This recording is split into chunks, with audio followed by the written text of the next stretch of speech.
2 Sieg runes, the symbol for the Schutzstaffel, the SS.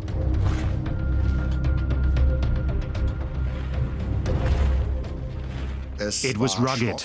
It was aggressive. They stand for terror and oppression, for the most serious crimes against humanity. What is so fascinating about that jagged S?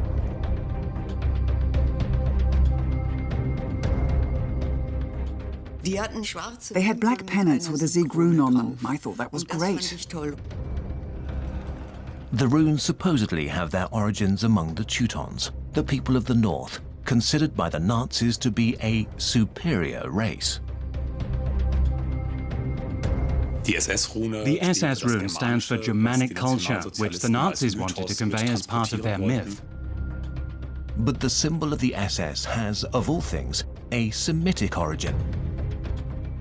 And those Sieg runes are still used today, for instance in popular music, in order to cause a sensation. And with right-wing radicals.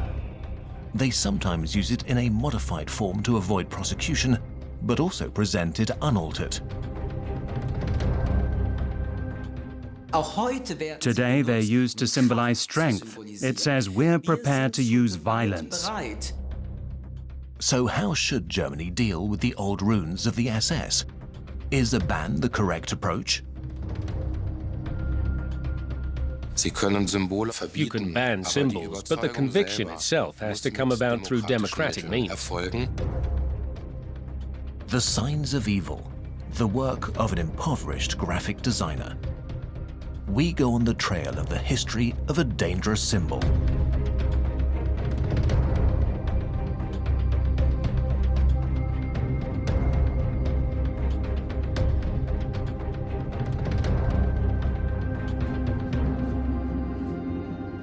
East Westphalia, the heartland of ancient Germania.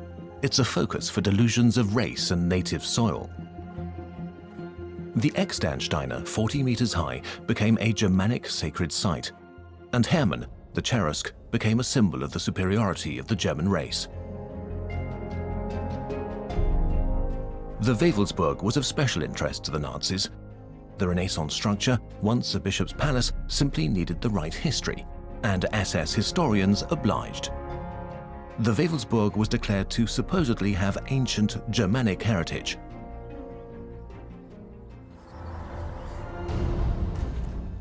Immediately after visiting for the first time, SS commander Heinrich Himmler made it the headquarters of his Black Order. The martial new nobility, as Himmler called the SS, was to have a kind of Camelot here. The SS considered itself to be the avant-garde and assumed that the majority of Germans were not mature enough. That applied to their horrible racist policies, their murderous policies, as well as to their bizarre cultic ideas. Himmler's castle was only the beginning. The village of Wewelsburg was to be moved, and the castle complex was to provide space for an SS academy, an elite school for the master race. Construction was set to start after the final victory. Himmler gradually expanded the power and size of the SS. Out of Adolf Hitler's household and security guards, Himmler created a state within a state. The SS took over control of the police and the concentration camps. Later, it unleashed the Holocaust. Himmler, who was shy and very introverted, was, if you will, the ideal head of a secret police and apparatus of repression that operated covertly. The genocide began on the Eastern Front. A memorial on the northern outskirts of Kiev commemorates one of the worst SS crimes of 1941. In the ravine at Babi Yar, 33,000 Jews were shot dead over 2 days. A survivor remembers. They had to lie face down on the bodies of the murdered and wait for the shots from above. Then came the next group. Jews died for 36 hours. The runes were the symbol uniting the perpetrators. They considered themselves guardians of blood purity. Ultimately, the SS would have 800,000 members. Sie sind mobilisiert durch Propaganda. Die beinhaltet, wir stehen höher als They were mobilized by propaganda that states we are superior to the others. But for that, they need someone who is unequivocally beneath them. And the anti-Semitic insanity, the world conspiracy theories, led to an explosion of violent excess. And within the framework of this dynamic, symbols like this help. Helfen solche Symbole. Graphic artist Walter Heck from the Rhineland developed the double rune in 1929. Later, he wrote, "The initial designs were unsuccessful because I didn't like the soft lines of the customary S, which also did not at all correspond to the character of the Schutzstaffel. I had the idea of representing the two S's in the form of two lightning bolts, and so unconsciously came upon the runes." It was the birth of the SS symbol. Heck himself was an SS first lieutenant and kept his head above water with casual labor. He got this assignment through Josef Grohe, the Gau director of southern Rhineland. Considering the later significance of the SS runes, his payment was modest, just 2.5 Reichsmarks.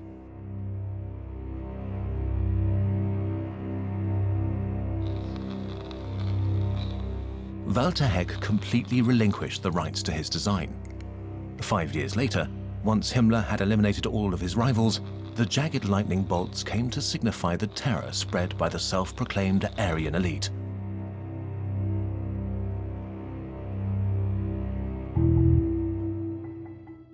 Victor Klemperer, a journalist from a Jewish family, closely observed the signs of that time. He wrote, "Long before the Nazi SS existed, you could see their symbols in red paint on transformer sheds with a warning below: danger, high voltage. Here, the jagged S was apparently a stylized image of a lightning bolt. Lightning, which in its energy storage and speed is such a beloved symbol of Nazism. So the SS characters could also be a pictorial expression of lightning."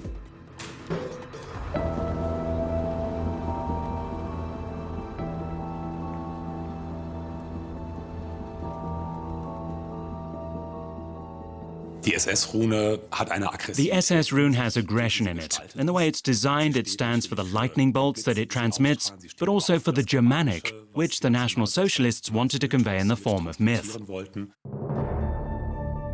Runes were the written characters of the Germanic peoples. Starting around 200 AD, they were carved into wood or stone.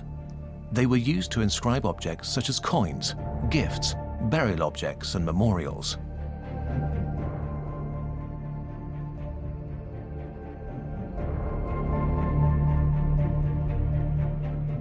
Many Germanic tribes had different runes. They stood for sounds and meanings, but also for numbers, and supposedly also contained magical energy. From the point of view of the cultivated Romans, the Teutons seemed backward. The Teutons were barbarians and the ones who lacked a culture. They were the primitives who just scratched out a few things in runes. The Romans had long had a complex written language in which, like the Persians and Greeks, they wrote documents and literature. They looked down on the barbarians in the north, whom they considered to be simple savages. Today, only a few experts are truly familiar with the runic characters of the Germanic tribes. Professor Klaus Duvel from Göttingen provides an example of how the comparatively primitive writing can be interpreted.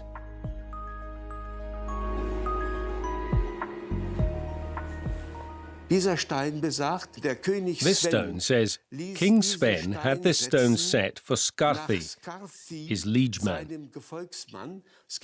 It reads up here, then down, up again, then down again. And he travelled far to the west and died here near Haithabu. Historically, all Germanic languages come from the Proto-Germanic. That's supposedly the origin of the word runo or rune, which means secret. Sven Kunuker Sati Stein Uftir Skartha Varth Tauther At Hithabu. But researchers are still unsure about the origin of runes.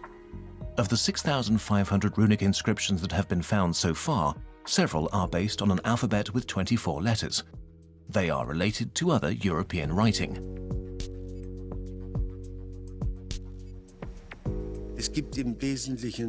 Basically, there are four major theories that ascribe the runic writing system to one of the southern European alphabets, either Greek, Latin, Etruscan, or, and that has been investigated again in the modern era, directly to Phoenician.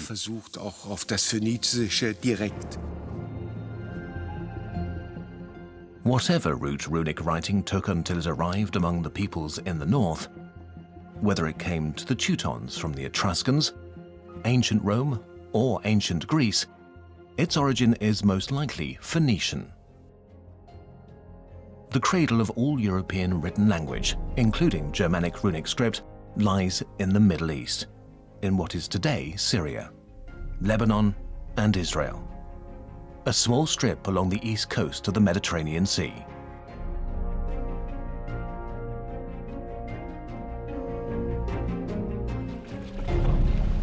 The Phoenicians were a seafaring people who influenced the world of the Mediterranean for centuries.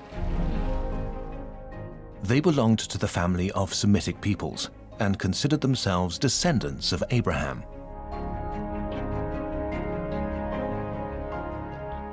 Did Heinrich Himmler and his Germanic racists know all of that? Probably not, as the researchers of the 1930s still knew very little about the history of languages. So it is a cruel irony of fate that perpetrators of the Holocaust carried out their murderous campaigns while wearing insignia with Semitic roots. But for scholars today, runes remain a worthwhile subject of research. Runes are exceptional in that they have both a name and a meaning. This dual aspect of the runes, as letters and as symbols, is unique. The M rune stands for the letter M, but also for the word for person. The S rune stands for the letter S, but also for the word for sun. The Teutons themselves could not explain where their graphic characters came from. They attributed magical powers to the characters and told stories about their energy and power. A few literate people feared the characters' power and changed their names. Klaus Duvel demonstrates using the example of a clothing clasp. The name of the person who made this inscription is hidden here. So that its magic would not work on him, we suspect that he altered his name. He should be called Boriso, but what's written is Buyaso.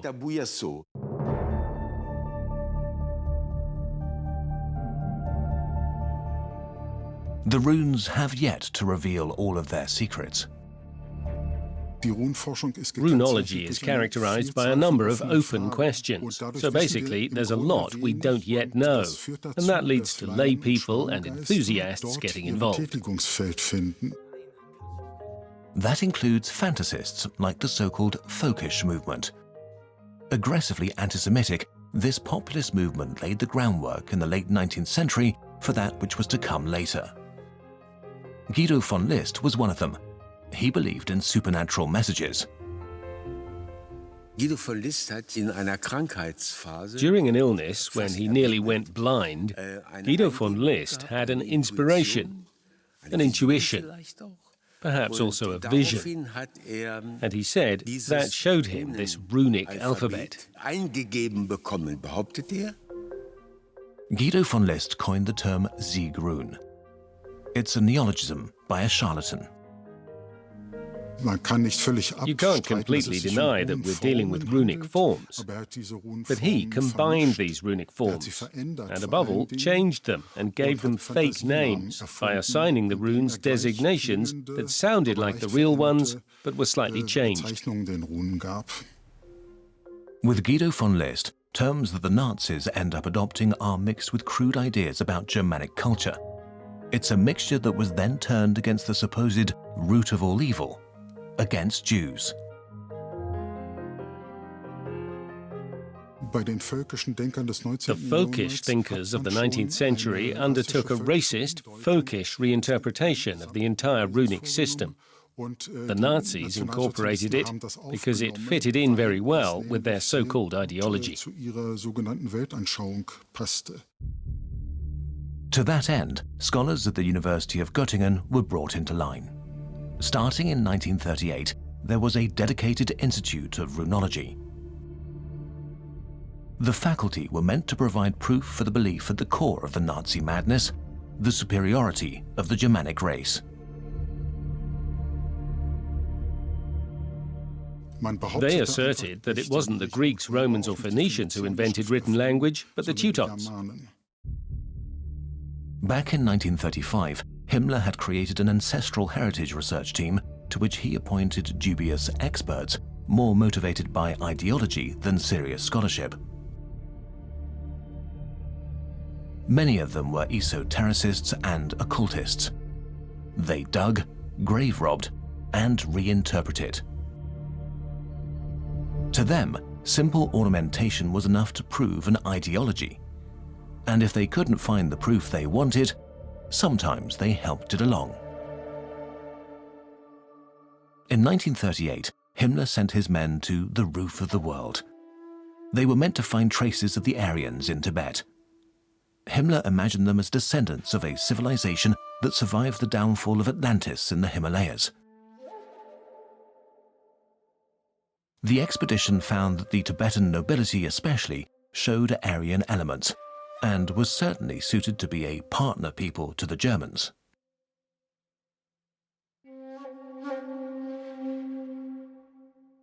Of course, Himmler lived in part in a fantasy world that was dominated by those sorts of Germanic myths and occult topics. But one mustn't overlook the fact that, even with all these private hobbies, he by no means neglected the power political realities he had to deal with as SS Reichsführer. The SS Reichsführer loved to surround himself with willing henchmen. Those included Karl Maria Willigut, an occultist from Austria with supposed psychic abilities. Himmler believed that in Willigut he had found a descendant of an ancient clan in which ancient knowledge had been handed down through the generations. So when he dealt with him and asked him questions, he believed that he was thus able to communicate with the Germanic primeval world. The SS Brigadier General became Himmler's advisor for symbols and ceremonies. Willigut was also able to work as a designer. The notorious skull ring was his creation. He also had the rendering removed from the outer walls of the Wewelsburg in order to make it look more Germanic. But in 1939, Karl Maria Willigut had to leave the SS. He had failed to reveal the fact that he was an escaped patient from an insane asylum. Nonetheless, Himmler continued to maintain discreet contact with him. The Nazis didn't care so much about demonstrating a development. Rather, they wanted to prove, above all, that history was based on the permanence of races. Investigating the past was meant to prove that there is a superior race in human history. The SS was meant to wage war not only for the state, but for the Aryan race. That included especially fanatical frontline combat units, as well as task forces for killing Jews, and the units assigned to the death camps. What they all had in common was the SS runes. They were a form of identification. In his messages to the front, the leadership of the SS Senior District Southwest expressed his enthusiasm for the symbols. It's not for nothing that the Sig runes on the black lapels of the Waffen-SS seem so mysterious, and yet are so simple to interpret. Victory.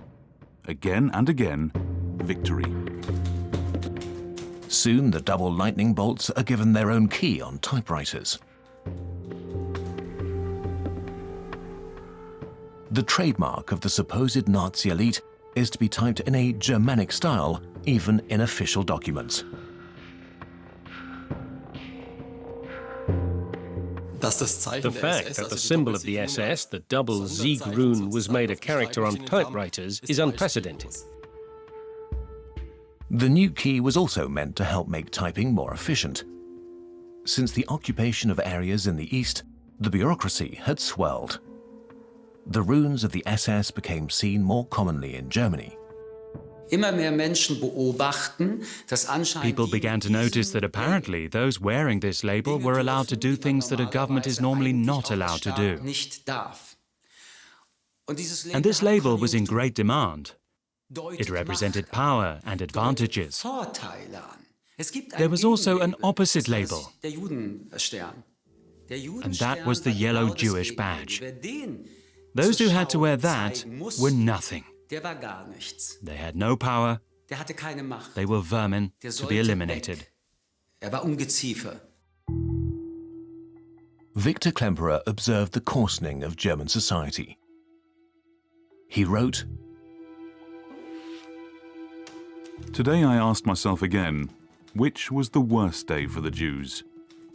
September 19th, 1941. From that day on, they had to wear the yellow badge. Now that it's been introduced, it doesn't matter anymore if Jewish homes are far apart or form their own neighborhood, because every Jew with a yellow star carries the ghetto with them, like a snail with its shell. Victor Klemperer, son of a rabbi, survived the Nazi regime thanks to the help of his wife, considered Aryan in Nazi parlance.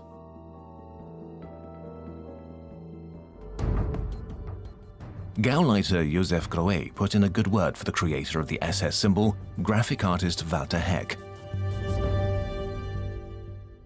Grohe asked Himmler for some money for the impoverished designer, arguing that such a deserving comrade should not come away empty-handed. Grohe wrote, Despite his plight, Heck did not lay claim to any copyright and agreed to a very small payment. He got 2.5 Reichsmarks. It should be taken under consideration whether SS Obersturmführer Walter Heck could not be accorded recognition.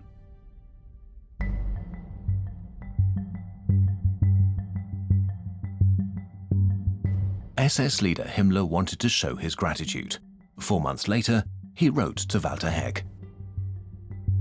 Once the war is over, I intend to give you a single-family house with a garden as a visible sign of my appreciation. However, I expect you to have already started a family by then, with at least 2 children. Shortly before that, Himmler had ordered his highest officers to Wewelsburg. He wants to prepare them for what was being called a struggle of annihilation.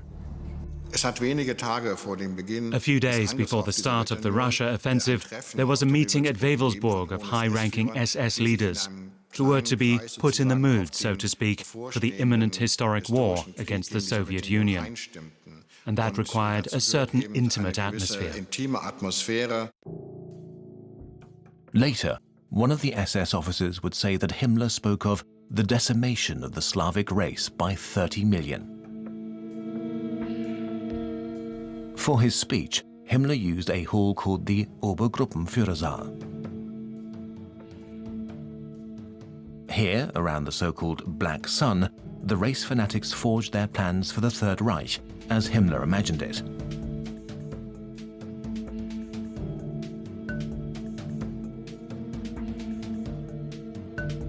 This hall, designed by the SS during the remodeling of the Wewelsburg, today has special significance for neo-Nazis. In its black sun, they see 12 Sieg runes, or 3 swastikas laid on top of each other. Graphic designer Andreas Korb studied the symbol extensively. Some see it as a black sun, others simply as a sun wheel. The strength of this symbol is that it leaves a lot of room for interpretations like that. Everyone can see in it what he wants to see. And as with the SS rune itself, the design of the symbol is one thing, but the loading of it with meaning is something else again. Some of Himmler's esoterics believed the black sun produced the light from which the Proto-Aryans arose. Others see a connection with the Teutonic Order, with the Nordic Edda saga, or even with King Arthur. Right below the ornament is a hall with a decorated dome. It feels like a crypt. To make it, several floors in the Wewelsburg's North Tower were removed. That kind of work was done by forced laborers from the nearby Niederhagen concentration camp. It's still not clear what the domed hall was meant to be used for. These occult symbols and rituals had great meaning for the SS when you consider the cohesion of the organization and its differentiation from the rest of the world. Himmler's SS provided thousands of perpetrators of the Holocaust. Many of them were motivated to kill by a deep, racist delusion. Hitler was aware of how valuable his loyal Heinrich, as he called him, was. But he was suspicious of his fondness for the supernatural. There are very clear statements from Hitler made in trusted company where he considered this, as he called it, occult nonsense, as advocated by Himmler, to be out of the question, and thought it was a very unfortunate development. In his culture speech at the party rally, he said decidedly that the Nazi Party was not a cult movement, but a political movement. At the Nuremberg rally in 1938, Hitler declared that the insinuation into the movement of mystically inclined occult explorers of the beyond must not be tolerated, saying that National Socialism was a cool doctrine of reality. Hitler and the SS began wrestling over interpretational sovereignty. What do the signs of evil really stand for? Back in May 1933, the Nazi regime passed a law protecting national symbols.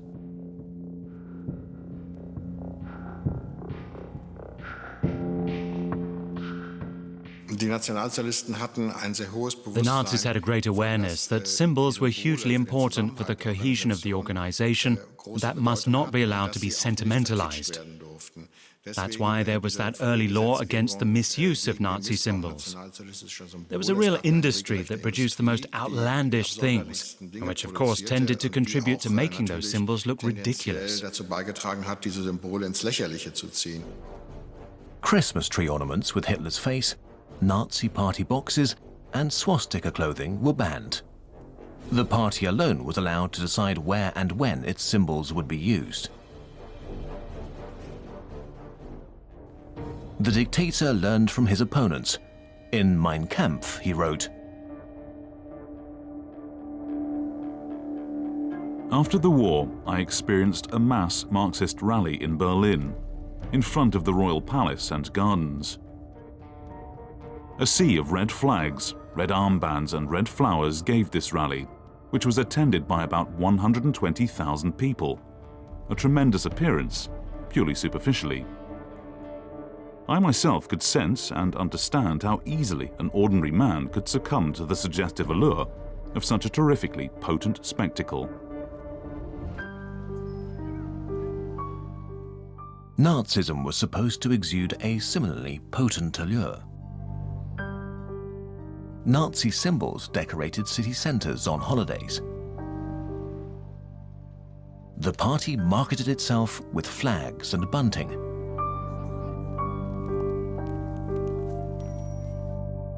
Eva Sternberg was a member of the League of German Girls and was thrilled by all the symbols.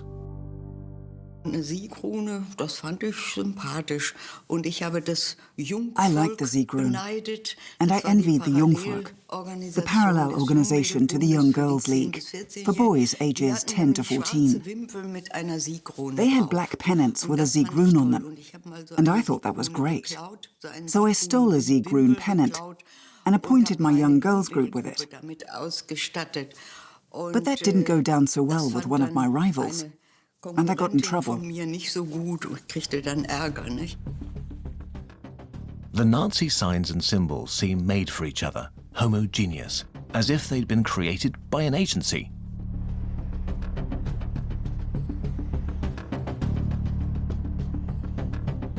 The color code the Nazis used fit very well into their whole ideology. You have the brown, which stands for the militaristic aspect, for the SA and the SS. Then you have black, of course, which was later used for the SS and which exuded an incredible aggressiveness and brutality, especially in connection with the image of the skull. And you have the signal color of red, used along with the swastika, which has a great pithiness and recognizability.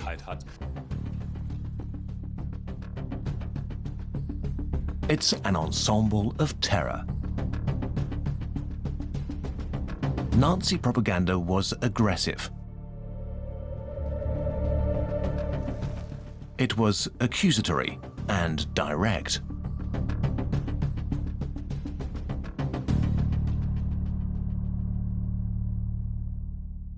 The blatant, the loud, the openly propagandistic elements certainly helped this regime be very effective and efficient back then. Not least because, before this, no one else in politics had used these mass media in such an intense way. So the effect on the population was, of course, especially intense. But appearances are deceiving. The design of the Nazis, their signs and symbols, were not part of a unified strategy. What unified them was simply their style. Even font choices were ideologically determined. Gothic or Fraktur were all the rage. They were considered Teutonic, German fonts.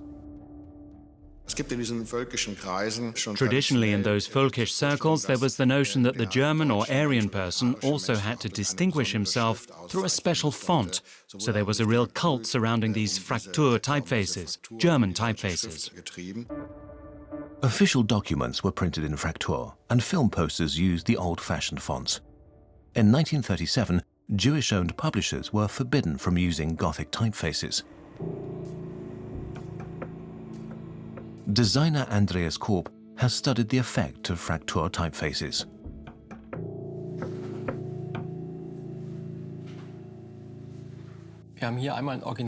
Here we have an original poster for a speech by Hitler in 1923, typeset in a Fraktur font, a broken script, and next to it, redesigned. I think you can clearly see here what a great role the typeface plays. A font can almost have a textual influence. I believe the message is clearly rich. It simply has something folkish, populist, not elitist. And if you compare it to this reconstruction of the poster, it's almost like a technical lecture. It has a completely different feel, which does not correspond to that of Hitler. But from 1941, Hitler, along with Martin Bormann, suddenly espoused Roman type. It was an about-face, away from the allegedly Old Germanic. Bormann issued a circular in which he polemically stated that for him, Fraktur was only made up of Schwabacher Jewish letters, presumably a reference to the fact that Jewish publishers had earlier dealt in books printed with the Schwabach Fraktur typeface. They came from the Fraktur typeface, which of course had a strongly Germanic heritage, and which was meant to demonstrate how important it was to the Nazis to carry on this Germanness and this tradition. Later they switched to a more modern Antiqua font, which was meant to symbolize we are also a modern progressive and above all global movement. That was the point, expressing the idea to the people out there that the Nazis represented a movement that would eventually conquer the world, which luckily didn't happen. Hitler wanted to use the new typeface as an ideological message. In 100 years, our language will be the European language, he asserted in a speech. And the prerequisite for that was Roman type. It's understandable that Hitler preferred Antiqua. This font in capital letters, ideally centered along the central axis, is the typographical expression of power.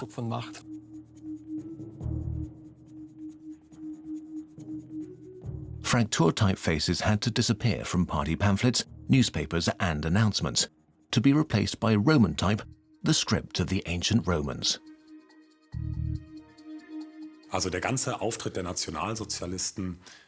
The entire presence of the Nazis was, of course, completely aimed at preventing any kind of individuality. Essentially, you can say that democracy stands for colorfulness and dictatorships stand for monotony.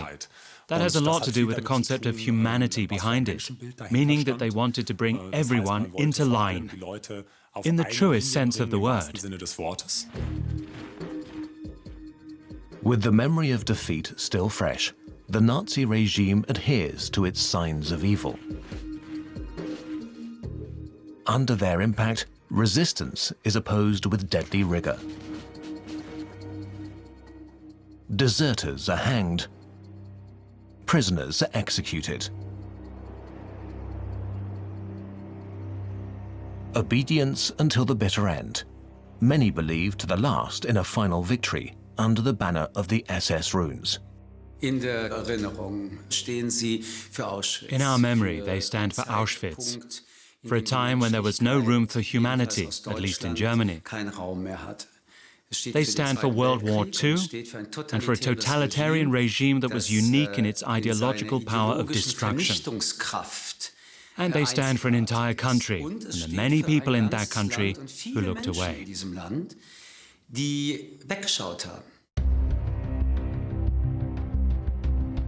After the surrender, hundreds of thousands of people were arrested by the Allies. And suddenly the SS runes were revealing. The symbol of evil identified perpetrators.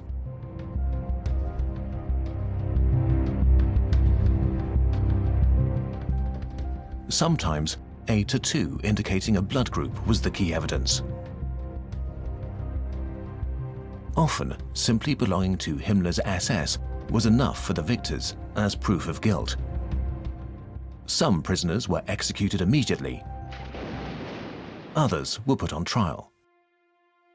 For Eva Sternheim, the end of the war meant the end of her world. That scene in the Reich Chancellery. Above was a big imperial eagle, holding a laurel wreath in its talons with a swastika on it. And that was blown up. That still really affects me, because that was the downfall. It was all over. The end. Later, she reckoned with her own history and with Germany's. The German title of her book means, "Was I the only one who cheered?" In October of 1945, the Allies passed a law forbidding the Nazi Party and all its organizations, including the SS. The newly founded Federal Republic of Germany went one step further, penalizing the use of Nazi symbols.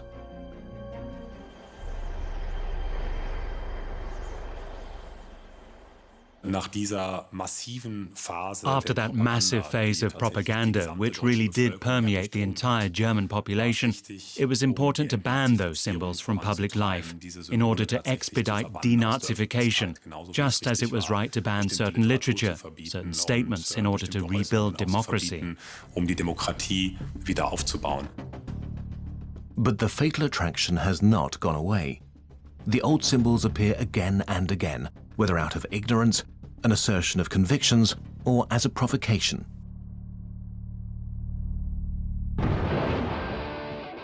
The rock band Kiss gained notoriety worldwide by using the double lightning bolts, especially when the runes appeared at their concerts in Germany.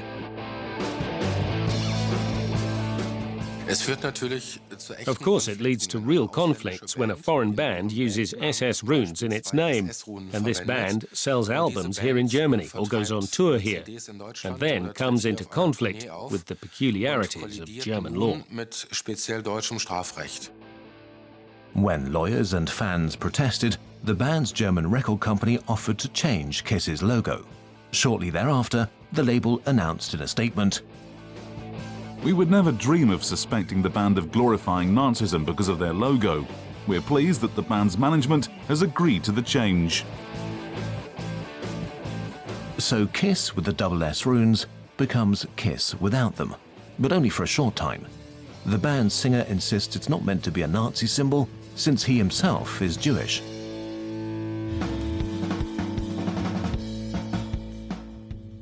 An incident from 2015 shows how sensitive many people are to these signs of evil. At Berlin's eternally unfinished new airport, already a public laughingstock, suddenly SS runes appeared on a wall. They can especially be seen online, but rarely on the wall itself. Closer investigation reveals that fixtures for hanging advertising signs were casting compromising shadows under certain lighting conditions.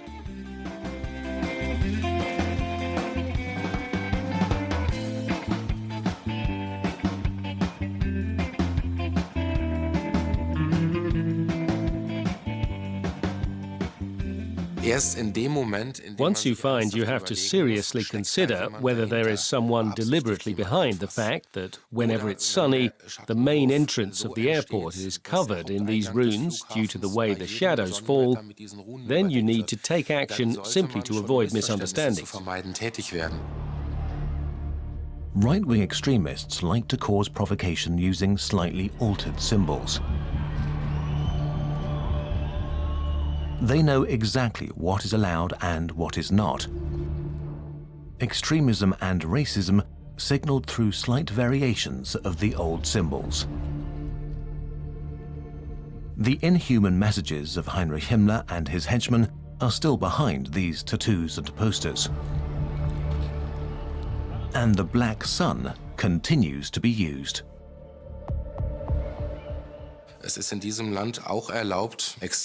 In this country, you are allowed to have and to express extremist views. As painful as that might be, it's a part of our liberty.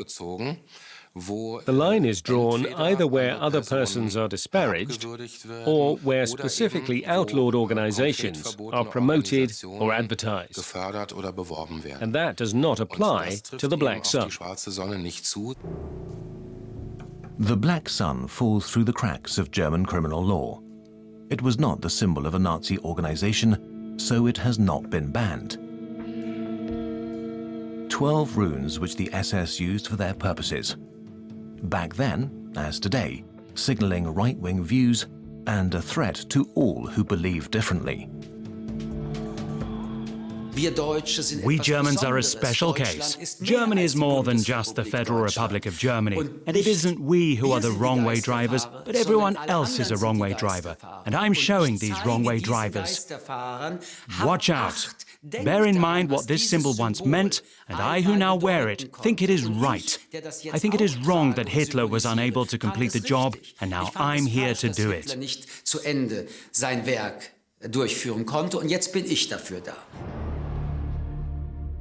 So how should a nation of law deal with this sort of provocation? Can it combat dangerous views with the code of law?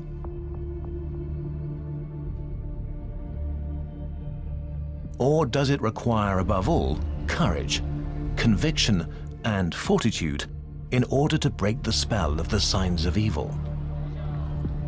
How watchful must democracy be? We are witnessing how people have no inhibitions to say things about other people that, at best, are insulting, and at worst are formulated with the energy of spiritual arson and violence. And we are seeing how this spiritual arson becomes real arson. According to the law, only what is expressed publicly can be penalized. It was only when neo-Nazi and NPD politician Marcel Z was photographed shirtless at a swimming pool that he became culpable. His back is tattooed with the slogan from the Buchenwald concentration camp, "Everyone gets what he deserves." You may indeed have yourself tattooed with Nazi symbols, but you are not allowed to display them publicly.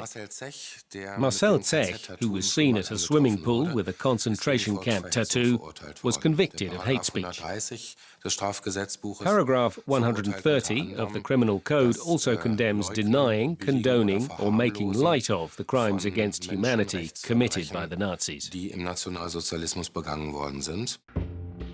Marcel Z also lost his case on appeal. In November 2016, he was sentenced to 8 months in prison without parole.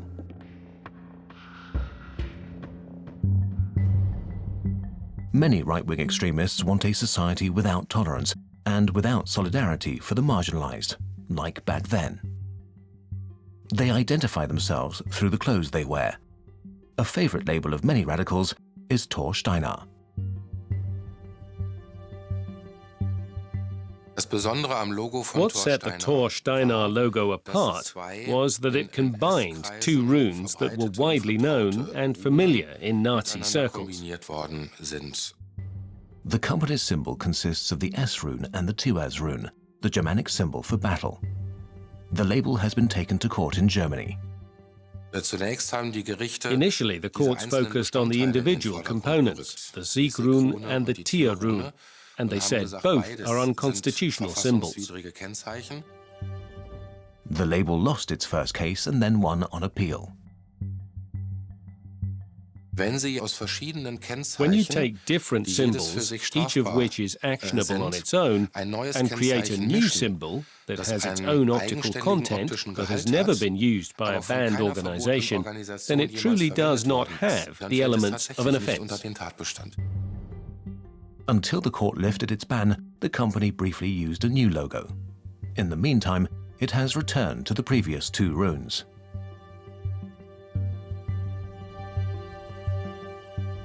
These fashion labels are important for the right-wing camp to project their views outwardly and make themselves identifiable while at the same time strengthening the community inwardly. A small group from the state of Mecklenburg-Vorpommern uses humor to take aim at the right-wing label. Its owners have created the label Storchheiner, Storchheiner, an entire stork-themed collection with similar designs to those of Thor Steiner. Sales of Storchheiner products are donated to projects working against right-wing extremists.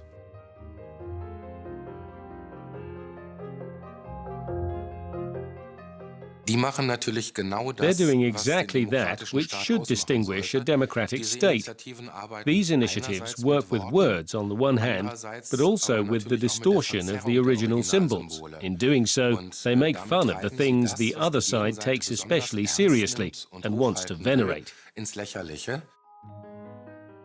Thor Steiner took the parodists to court and lost. But how should Germany proceed? Some in the country think lifting the ban on Nazi symbols would make them less appealing as a gesture of rebellion.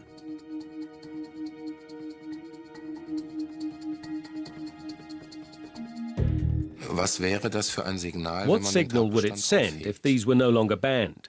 The message would be spread that they were allowed, and if the symbolism were allowed, it would seem that there would no longer be anything questionable about the thoughts and convictions behind them.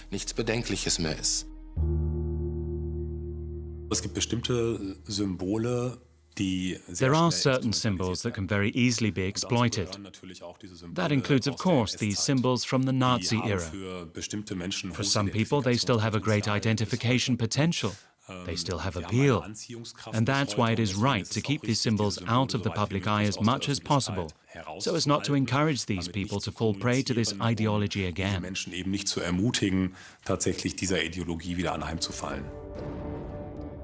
Combating the signs of evil is about more than just a right-wing clothing label or historical details. It's about liberty and the future. The ban on using these symbols will surely be maintained for a long time to come. As long as there are still people who suffered under the Nazis, for instance, people whose parents were killed back then, the sensitivity is so great that these symbols will continue to be banned.